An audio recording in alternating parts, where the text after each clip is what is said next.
Hey guys, this is Robbie. Welcome to Side Quest Podcast, the unofficial podcast of Fitocracy. Have another audio essay here for you for a new blog post that is up on the website. But before we get to the article, just want to remind you guys, please go to iTunes, hit the subscribe button, leave us a review, helps us move up the ranks.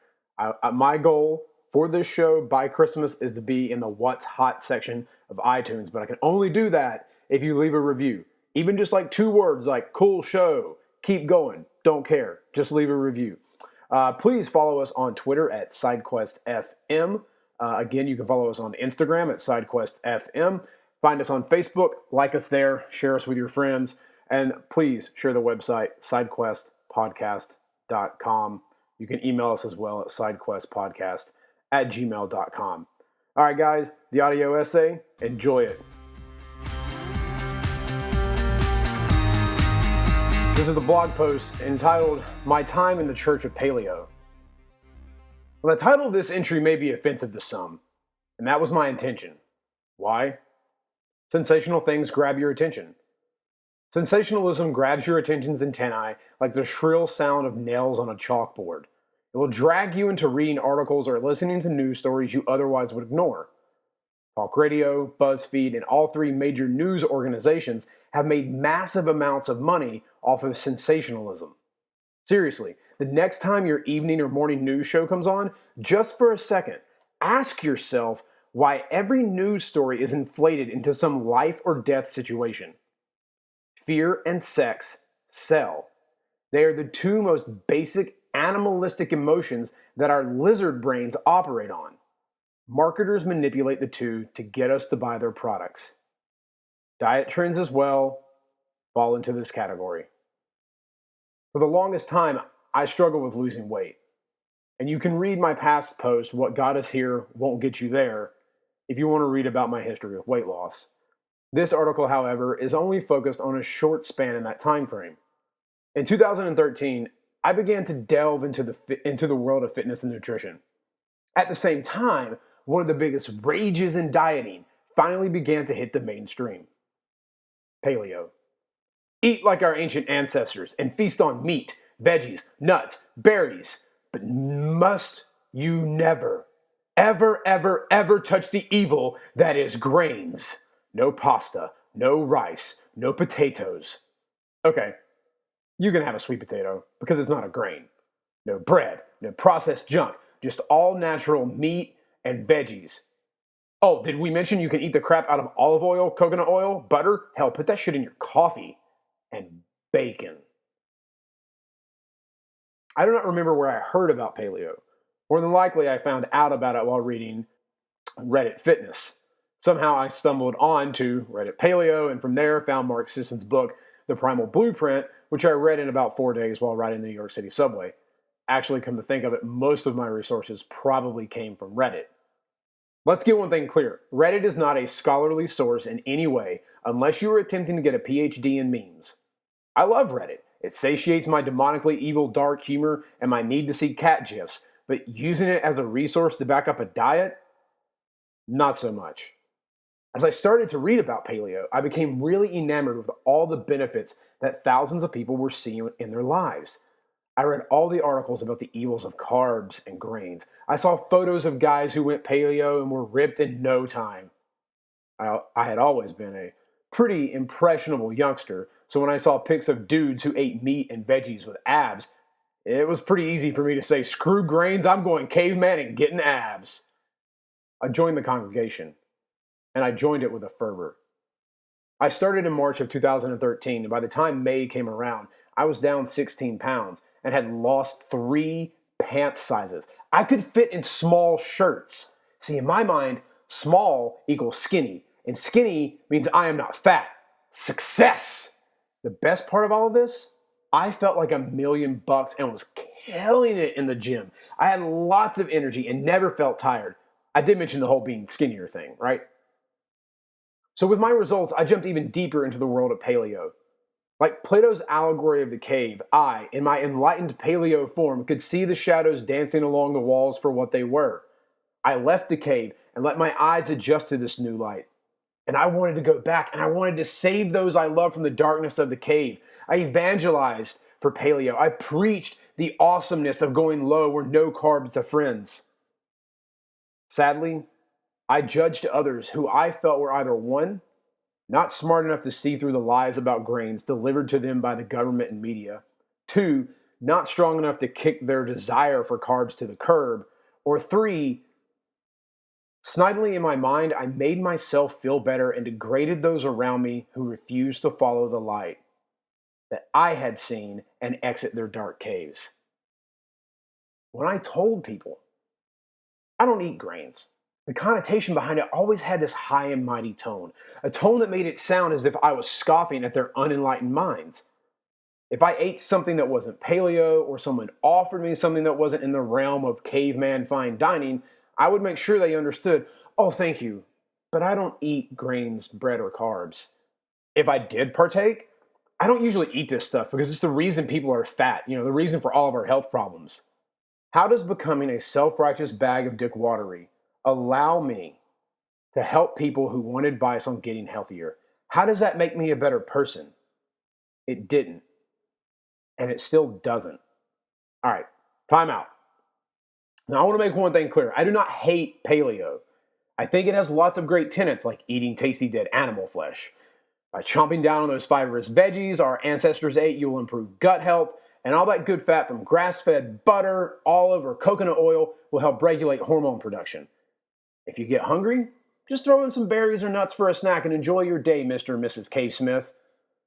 With those guidelines, what qualms could I have against paleo?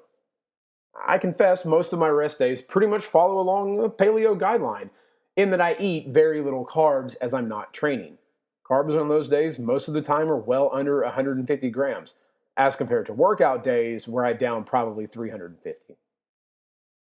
What bothers me most about all of this is the way that I acted towards others.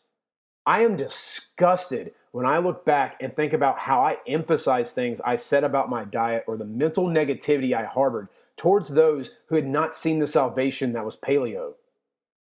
I had become a cultist. Yep, I said it. I was acting and behaving in my life and towards others as if I was in a cult and that my cult had the true answer to fat loss and a happy, healthy life.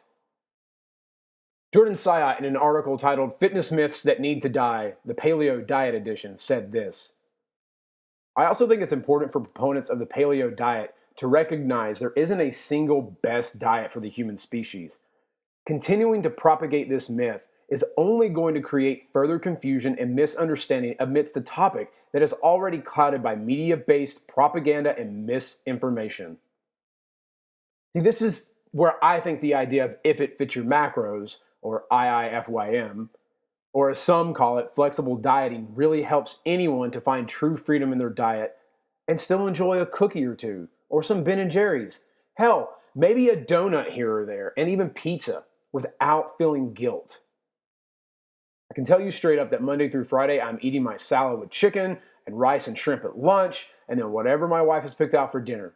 On rest days, I get my salad and some yogurt with oats and fruit.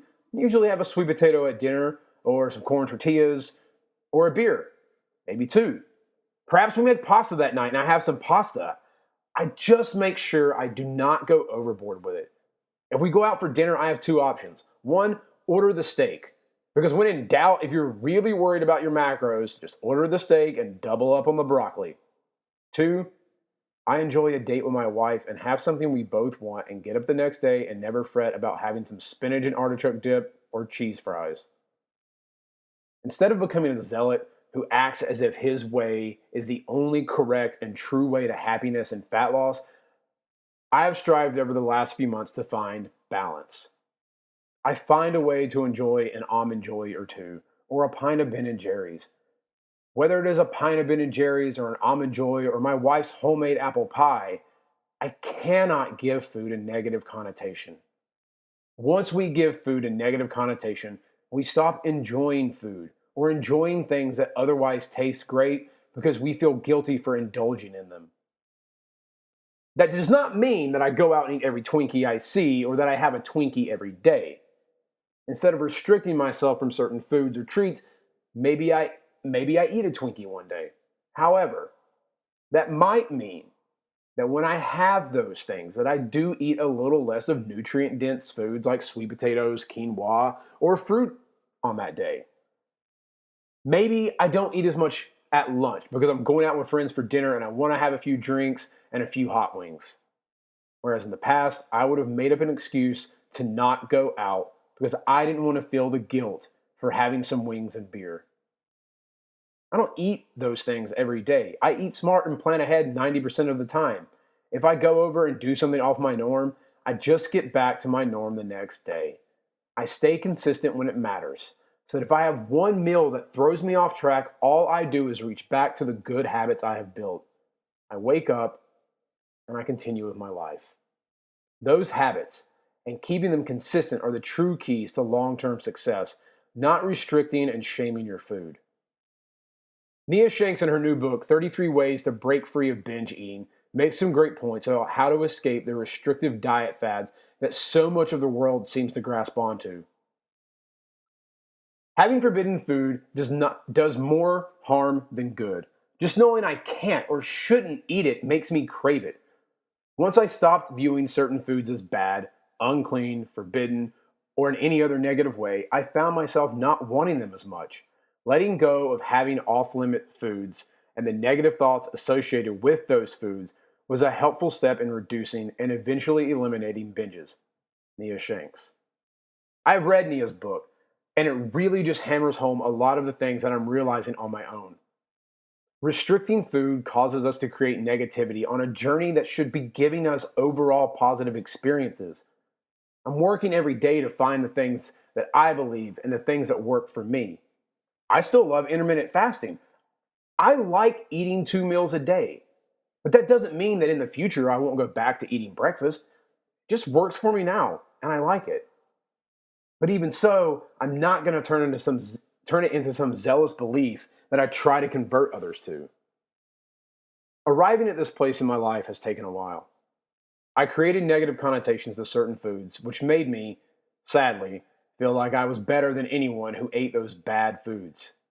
I am positive there are some who probably hated me for my, at times, self-righteous buffoonery when it came to demonizing carbs. I held myself above others. I pictured myself in my head as some sort of prophet to my friends and loved ones and wanted to be the saint who delivered them from their small-minded, misinformed ways. If you love paleo and it makes your life better, then I totally support you staying on that path. If the restrictions help you because it gives you a hard line to toe, great. I too sometimes need to toe the line in many aspects of my life. It is the guilt and the shaming that I want to avoid. Our lives are far too short to let things like food, which has brought together families and cultures for centuries, cause us guilt for eating it. Guiding people in the world of fitness and nutrition should involve giving people the right knowledge so that they can take that knowledge and live a life of freedom, not restriction.